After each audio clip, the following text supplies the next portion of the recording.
The people with power, the supporters of the monster state, they don't want us to know what the 10th Amendment is really all about. So we're doing our best here over at the TAC to turn that around. And I want to kick this off here, and I've got a bunch from James Wilson today. Here from his 4th of July oration in 1788. He said, "Where tyranny reigns, there is the country of ignorance and vice." We have others from people like Samuel Adams who said, "It is in the interests of tyrants to reduce the people to ignorance and vice." So the less that the people know and the more that the government can control the education system, then the less the people know actually about how to control the government. This is really in their interest.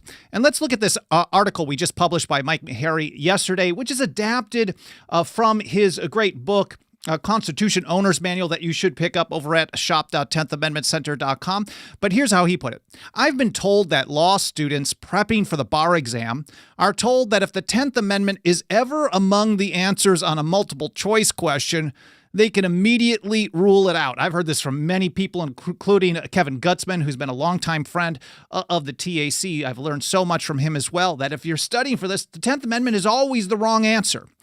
And Mike continues, "For the experts and politicians," and he used experts in scare quotes here because, well, that's what they call themselves, "the 10th Amendment is never the right answer. And people with power absolutely love it that way." Now, Thomas Jefferson had a little bit of a different take on the impact and the importance of the 10th Amendment. For him, the 10th Amendment was always the right answer. And he put it this way in his opinion against the constitutionality of a national bank. This is February 15th, 1791, just 10 months to the day before ratification of the 10th and the entire Bill of Rights. Jefferson said, "I consider the foundation of the Constitution as laid on this ground, that all powers not delegated to the United States by the Constitution nor prohibited by it to the states are reserved to the states or to the people." So Thomas Jefferson's view is that the entire structure of the Constitution is based on this understanding. And mind you, this was before the 10th Amendment was ratified. He knew it was being considered. But with James Wilson, who I'm going to cite as well here, he was taking the same position without that exact same text, the same position before they were even considering a 10th Amendment, a Bill of Rights at all. And he was actually arguing against a Bill of Rights, and maybe that'll make for an interesting episode one of these days. The Federalists were arguing against a Bill of Rights because they're saying, well, that makes it superfluous because the system is already set up in a way that if it's not delegated to the government, they don't have that power. But that's another discussion. Jefferson continues. He said, "To take a single step beyond the boundaries thus specially drawn around the powers of Congress is to take possession of a boundless field of power, no longer susceptible of any definition." Now, it's clear from this that the Constitution was set up to create a set of limits. Now, the Constitution doesn't enforce itself, which we should all know by now. It's pretty obvious. It's all around us. James Madison specifically referred to the Constitution as a mere parchment barrier multiple times. Also, for most prominently in Federalist 48, he said, you have to have more than just words on paper to constrain the government. But the rules are to keep the government to very specific and very limited powers. And this is just how James Madison described things before he was even on board with getting a Bill of Rights. We all think of James Madison as being so influential, but he was not on board with it, and he was convinced to go this route. But here he is in Federalist number 45. "The powers delegated by the proposed Constitution to the federal government are few and defined. Those which are to remain in the state governments are numerous and indefinite. Now, it's up to the people of each state to determine whether or not they want that state government to exercise some of those numerous and indefinite powers, but they are limitless up to the people in each area." And really, when you have a one-size-fits-all solution, you really never learn things. We have basically these kind of half-assed approaches on everything, and it's always increasing power, and it's a fight over controlling all the power, and no one's ever happy because what is right for people here in Southern California is almost certainly not correct for people in Montana or in Maine or in Florida, and vice versa, because there is a wide range of political, economic, social viewpoints The only way that you can have a large range of that and a wide number of people in a huge geographic area living together in peace is to allow people to live their way in their own area. And that's what the 10th Amendment, that's what federalism and decentralization is all about. It reduces decentralization, reduces the political fighting of today. Well, that's what it's supposed to do. Anyways, going further. Now, I should probably back up because I don't even know where I was on Madison's quote before I started rambling there. The powers delegated by the proposed Constitution to the federal government are few and defined. Those which are to remain in the state governments are numerous and indefinite. The former will be exercised principally on external objects as war, peace, negotiation, and foreign commerce, with which the last, the power of taxation, will for the most part be connected. Madison continued. The powers reserved to the several states will extend to all the objects which, in the ordinary course of affairs, concern the lives, liberties, and properties of the people and the internal order, improvement, and prosperity of the state. So most everything is not a federal issue. Today, it's completely flipped around. Anything and everything becomes a federal issue, whether it's for federal, there's a problem in my neighborhood, let's get my congressman to pass legislation, or let's get the federal courts involved, or let's get the executive branch to write an executive order and force it. Everything becomes a federal issue. This is the total opposite of how the founding generation set up the system. Now, maybe you think that centralized control over anything and everything is awesome. Well, that's another conversation. I think it's absolutely stupid and dangerous, and we can see that all around us. Here's John Jay in his address to the people of the state of New York in 1788, describing the entire structure of the Constitution before there was a Bill of Rights even proposed. He said, the Constitution only serves to point out that part of the people's business, which they think proper by it to refer to the management of the persons therein designated. The first Chief Justice, had a flair for some words there. He continues, those persons are to receive that business to manage, not for themselves as their own, but as agents and overseers for the people to whom they are constantly responsible and by whom only they are to be appointed. There's a lot in that statement, but John Jay is making clear that the people of the several states are supposed to be at the top of the food chain. The people of the states hold sovereignty or final authority. And what government does, well, whether it's on a state or a federal level, is only under the authority of the people themselves, whether it's a people of a particular state or the people of the several states delegating power to the federal government. And it's not for the people to exercise in power as their own power. They are merely acting as agents of the people of the states. Here's how Mike Maharrey sums it up. Now, this is nowhere close to how things operate today. The largest government in history. It is so far from what it's supposed to be. There's no comparison whatsoever. What we have in Washington, D.C., and in many cases the states, which really act as mere corporations of the federal government, they do whatever the feds want them to do as long as they throw them some loot. Your state is garbage. My state is garbage. When it comes to the Constitution and liberty, they're all failing. One of these days, I don't know, we were going to put out a report. You know how some of these organizations do kind of a freedom index or something like that? If we were to rate the states on the Constitution and liberty, they would all get an F. All of them. I mean, it would be a really quick report. They're terrible. Everywhere it's awful. And the reason is, well, they participate in helping the federal government. Now, some of them opt out in some areas. But if you're talking about like 2 areas out of thousands of them, you're really still failing. We got to keep pushing forward, but let's be real here. We are nowhere close to the Constitution of the founders. We are nowhere close to living in a real land of the free. Otherwise, we wouldn't have the largest government, largest empire in history. Mike continues. Now, brace yourself. This might come as a shock, but the people in power are perfectly happy to operate with an undefined, boundless field of power. And that's referencing that Jefferson quote from his opinion against the constitutionality of the National Bank, which unfortunately he lost. George Washington went with his buddy Alexander Hamilton, and we are all paying the price for that today still, even though that bank expired and then there was another one. But it set the foundation for going beyond the limits of the Constitution. It also set the foundation for redefining the meaning of words in the Constitution. For example, necessary no longer meant necessary.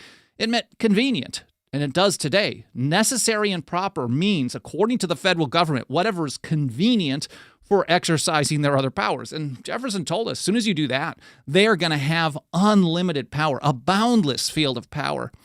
And if the largest government in history is not a boundless field of power, unlimited power, it's so close, it's almost laughable to think there's any difference. And Mike says, and that's why the 10th Amendment is never the right answer according to the politicians, along with the academics, judges, power brokers, lobbyists, and talking heads that support them. For them, they never, ever, ever want us to support and focus on the 10th Amendment. Once in a while, you hear some politicians talk about it. Generally, it's when they're not in a position of power or when their other team is in power in Washington, D.C. And so then the states suddenly are you hear them talking about this, but it's all partisan based. We heard people working to nullify federal gun control on the state level, and we work with them as much as we can. But generally, it only happens when the opposing team is in power in Washington, D.C. As soon as their side gets in power, we just get told over and over and over. Why do we need that? We're good. As if suddenly all that federal gun control in the books from 1934 through today has just disappeared because a different team is in power. Now, the founding generation referred to this exercise of power as not delegated, as arbitrary power. This is an exercise of unauthorized or undelegated power. This was listed as one of the grievances, what we call grievances, but they were really mentioned as injuries and usurpations in the Declaration of Independence. So the notion of exercising arbitrary power is part of the American Revolution. It's part of the reason that they fought a long, bloody war to secede from the Empire of Great Britain. I covered this in an episode, Arbitrary Government, How the Founders Defined Tyranny.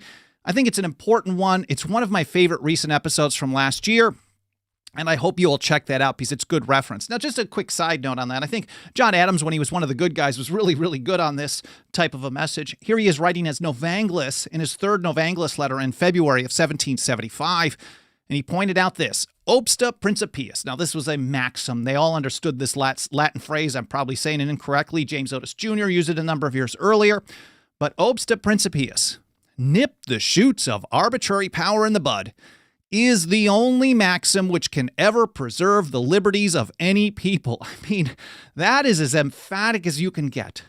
The only way any people anywhere in history, on Earth, in the universe, multiverse, whatever we want to call it, if you want to preserve liberty, you have to stop arbitrary power. You can't allow it to continue. Even if you like it, most of the time what we see is people are okay with it, as long as it's their team doing it, and we hear this a lot, actually, even when people don't like the policy. If their political party does it, they're not as aggressive about opposing it because, there's that rule, you don't attack your team. Let's work with them and try to convince them that they're wrong. No. This only guarantees that the other side is going to do more and more and more. We are way too weak in our backbone when it comes to politicians and political parties. People are way too attached to that absolute trash that we should never be attached to.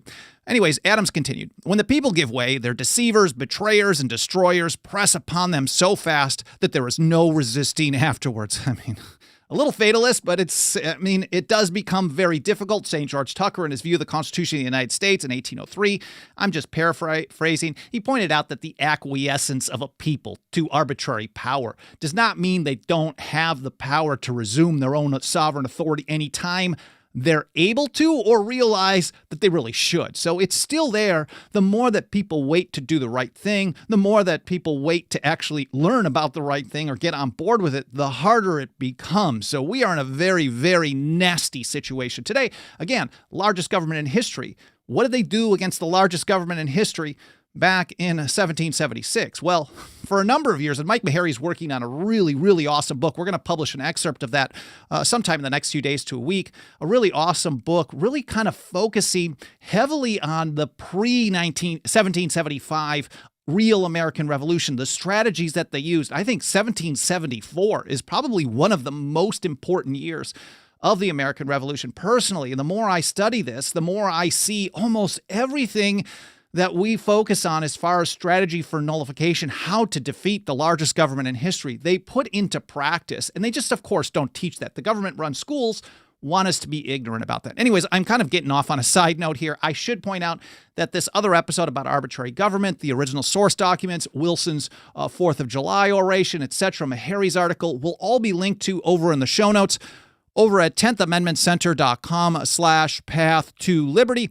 Alan Mosley does the blog post organization for that. He sets up all the links. He uploads stuff to other platforms. Of course, we live stream on the mainstream ones like X and Facebook and YouTube and LinkedIn and Twitch. We also archive the videos. Well, we live stream over at Odyssey.com, where we get tons of awesome, really intelligent engagement over on Odyssey.com. We get a little bit of feedback over on Rumble.com, but I appreciate you watching or listening wherever is best for you. And of course, we have the audio-only podcast edition where we get far more listeners than live viewers on the video.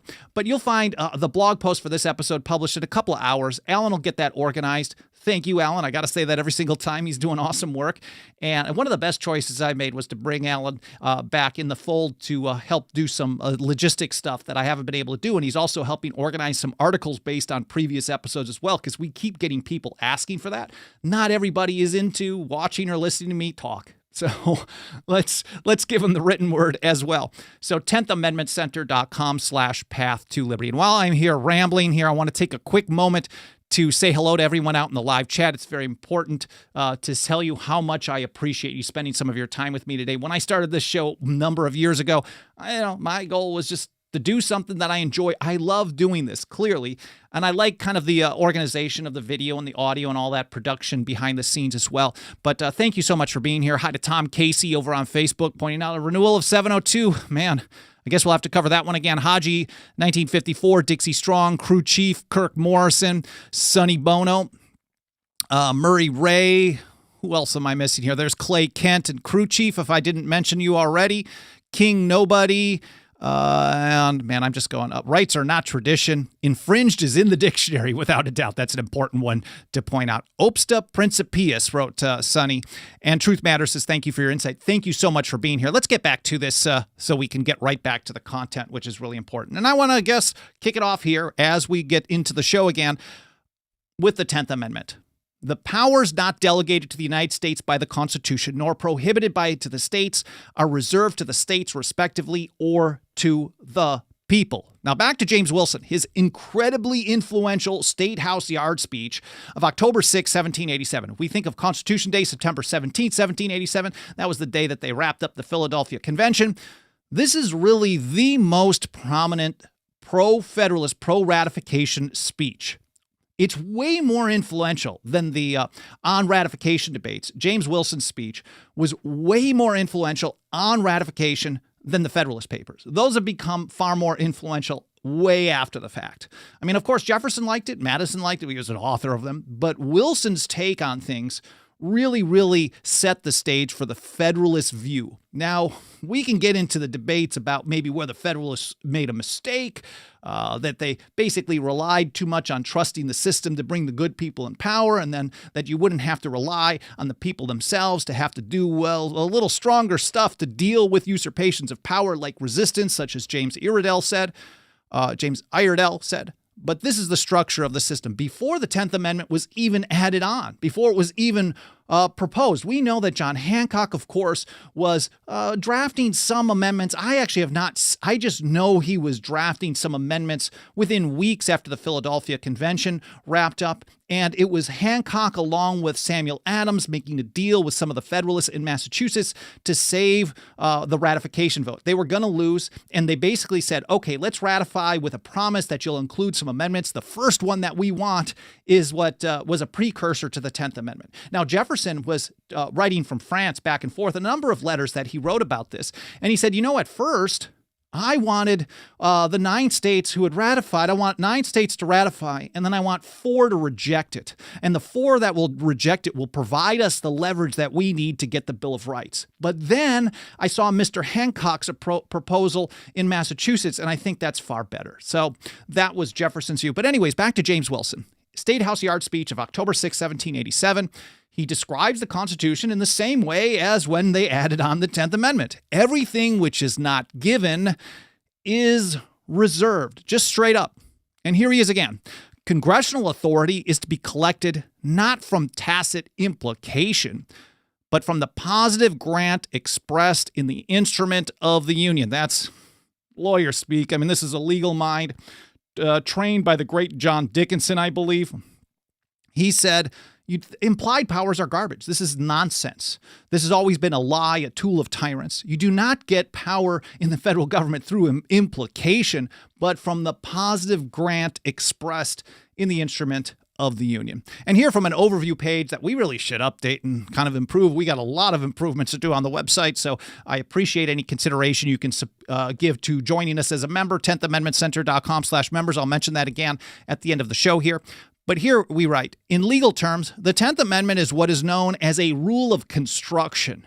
It doesn't actually add or remove anything from the document. It just explains. The 9th Amendment is also a rule of construction. They actually go hand in hand. A lot of people think that they're totally separate, but they really are a 1-2 punch. The 9th is really our best friend here at the 10th.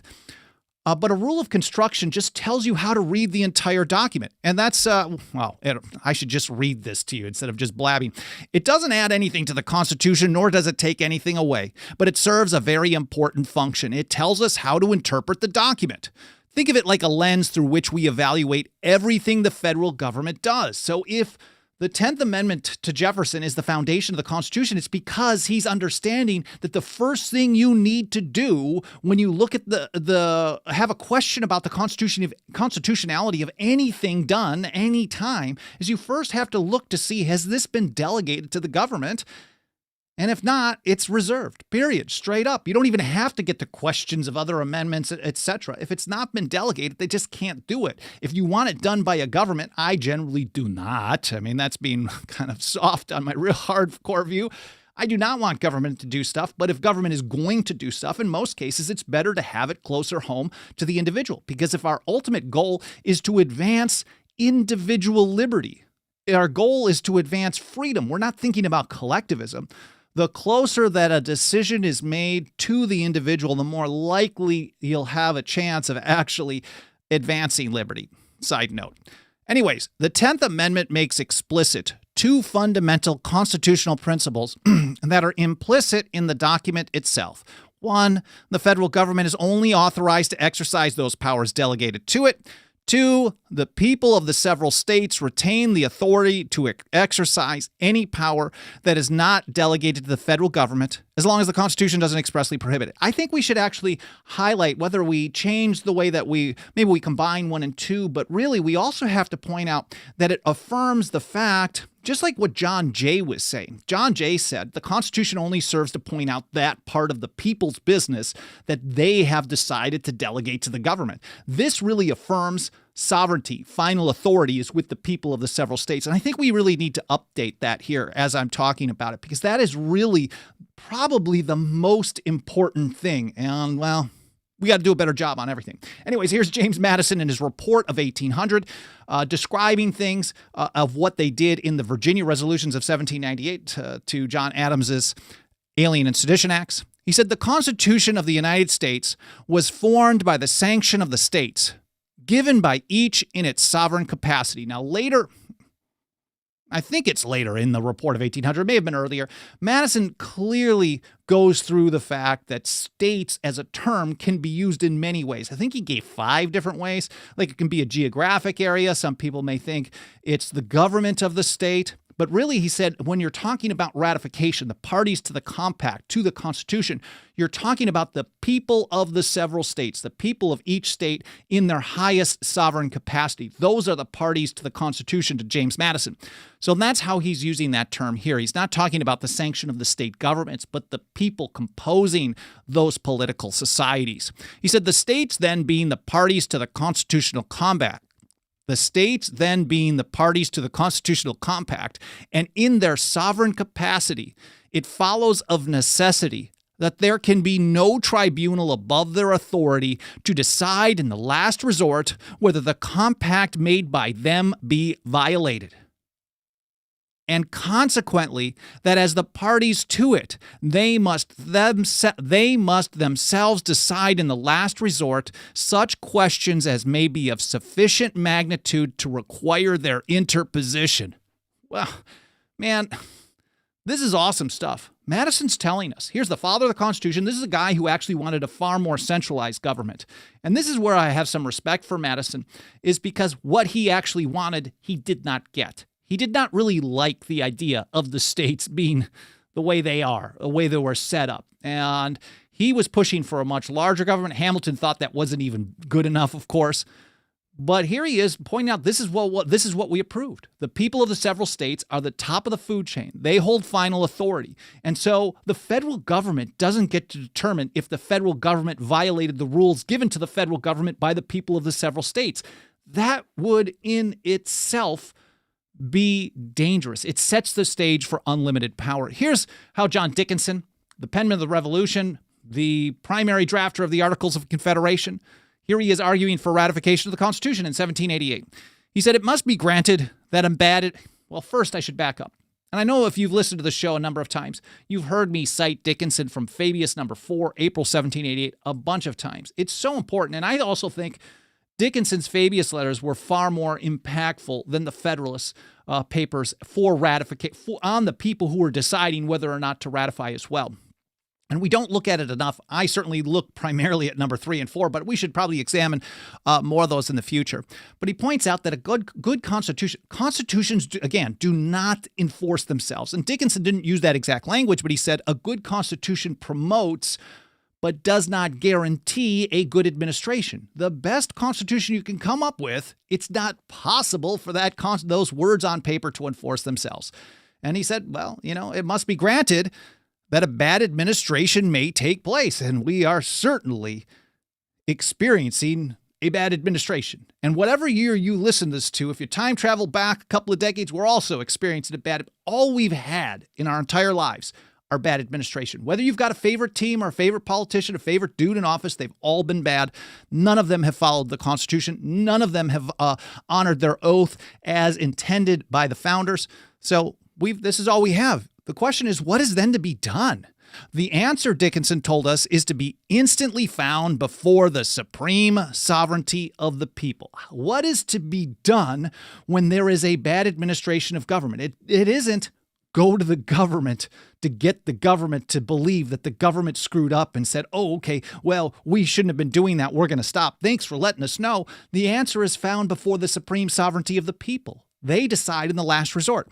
And Dickinson said it is their duty to watch. And if you're looking on screen, tons of all caps. It wasn't just an email forward of today. It is their duty to watch and their right to take care that the Constitution be preserved, or in the Roman phrase, on perilous occasions, to provide that the Republic receive no damage. Now, this is how things are supposed to go. The people of the several states are supposed to enforce their own constitution, whether the government likes it or not. Instead, things are totally different. Most people is an understatement. It's so close to 100% that it's probably statistically 100%. 100% of the people believe that the way to deal with government power is to ask government to stop doing what government shouldn't have been doing all along, just to convince them, or get other people in there that will give up power, or go to part of the federal government to convince them that the other part of the federal government needs to be stopped. Basically, this is not the actions of a free people. It's a population on its knees begging for permission. That's not the system of the Constitution. That's not the system of the founders. And Mike puts it this way: for far too long, politicians, judges, law professors, and chattering pundits have told us how the Constitution should work instead of the other way around. The political class has interpreted the rules, and it's interpreted them to give them more and more power over you and me. They teach us from day one that the way to keep the government in check is to convince the government to keep itself in check. And that has worked absolutely awful. So today, most people believe that it's up to the federal government to tell us if it went beyond the limits that have been given to it in the Constitution, instead of the other way around. And Thomas Jefferson warned us about this as well. He warned us what would happen if government was allowed to determine the extent of its own power. It would put the people of the several states, quote, under the dominion, absolute and unlimited, of whosoever might exercise this right of judgment for them. So Thomas Jefferson is telling us Thomas Jefferson told us that if you allow the government to determine the extent of its own powers, that is equivalent to giving them unlimited power. That's absolutely what we have today, and it's only going to keep getting worse until that turns around. We keep thinking, oh, this size of government is the worst ever. I can't believe this. And then every few years you look back, you're like, oh, well, okay, we just got to go back a few years to reduce things, and it's always increasing. As St. George Tucker told us, all governments have a tendency towards increase and an assumption of power. Not some of them, not just the ones over there, but all governments. Mike put it this way: after generations of interpretation by people in power, just like Jefferson warned, we now have a federal government that claims the authority to do virtually anything and everything. Along the way, our liberties have been whittled away. The power of the politicians grows at the expense of our liberty. That should be pretty obvious.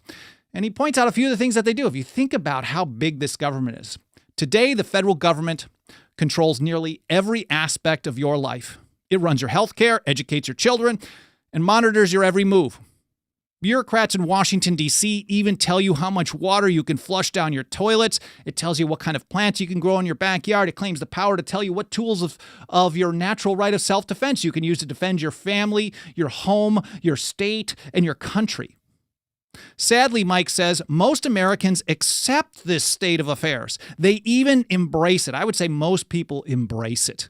In fact, most Americans actually believe that the federal government legitimately exercises all this authority. After all, they've been taught that the 10th Amendment is the wrong answer all of their lives. And this is, again, this type of unrestrained power, government deciding what it can do, that means it doesn't have restraint because it's up to its own discretion how much power it has. This is the definition of tyranny. That's how Samuel Adams put it in 1780, I believe. Power without any restraint is tyranny. If the only restraint is the people in power deciding not to do something because it's not politically advantageous to them, that is not really a restraint. George Nicholas in the Virginia Ratifying Convention warned us that an enlightened people will never suffer what was established for their security to be perverted to an act of tyranny. This was him arguing with anti-federalists, pointing out that, okay, yeah, you can read all kinds of extra power into this, but an enlightened people will never allow that to happen. So clearly, we are not an enlightened people. We are missing out on quite a bit. Meharry sums it up like this: if we want to reclaim our liberties, something has got to give. It's time for disinterpretation. It's time for we the people to reclaim their own constitution and their own liberty. And to do that, we have to look at the Constitution through the eyes of the generation who wrote and ratified it. We don't just look to what the courts tell us the Constitution means. We don't just look to what the people of the several states tell us that we don't look at what the Congress tells us it means. Sorry, I'm getting distracted. My mom's calling, so I'm going to wrap this up here in just a moment. We have to actually understand the Constitution as the founders and the ratifiers understood it. And then Mike says, and then we have to follow what the founders told us has to be done to keep the government in check when it refuses to follow the rules, which is 24/7, 365, constantly. And how do you do that? John Hancock was very clear. The powers reserved by the people render them secure. But it's not just about waving a document at government, because the powers reserved by the people isn't about asking the government to read something that it should have read and followed all along. It's other stuff. And Jefferson described it like this. This is in his draft for the Kentucky Resolutions of 1798. Says, in cases of an abuse of the delegated powers, the members of the general government being chosen by the people, a change by the people would be the constitutional remedy. So if they are using the delegated powers in ways that are abusive, but they're still within the delegated powers of the Constitution, vote the bums out is the Jeffersonian approach. But where powers are assumed which have not been delegated, a nullification of the act is the rightful remedy. So every time they're exercising powers not authorized to them, not delegated in the Constitution, a nullification of the act is the rightful remedy. It's not something to try later on. It's not something to wait till everything else fails, which everything else has failed, clearly. It's something that needs to be done immediately and in every situation. And Mike Meharry says this is the real Constitution, this is the real 10th Amendment that the politicians and the people in power don't want you to know about. It's the one where the people of the states themselves determine the limits of federal power. It's the one where the people of the states themselves enforce the Constitution through noncompliance and resistance. It's the one where no one who violates their oath of office is given support. And in other words, in the American system, as originally understood, the 10th Amendment is always the right answer. Well, I hope you guys found this interesting. I hope it was educational. Absolutely nothing helps us get this kind of information out to more and more people every single day, more than the financial faith and support of our members. You can invest in our work over at 10thamendmentcenter.com/members for as little as $2 a month. We also have annual, 5-year, and lifetime options.